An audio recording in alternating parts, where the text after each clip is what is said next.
You ask Tiger to solve. This deals with linear equations with one unknown. The final result is g equals 4. Let's solve it step by step.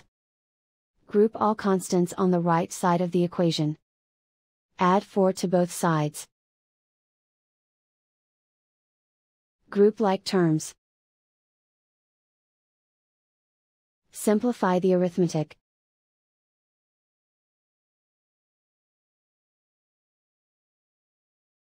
Isolate the g. Multiply both sides by inverse fraction 4 over 5. Group like terms. Multiply the coefficients. Simplify the fraction. Multiply the fractions.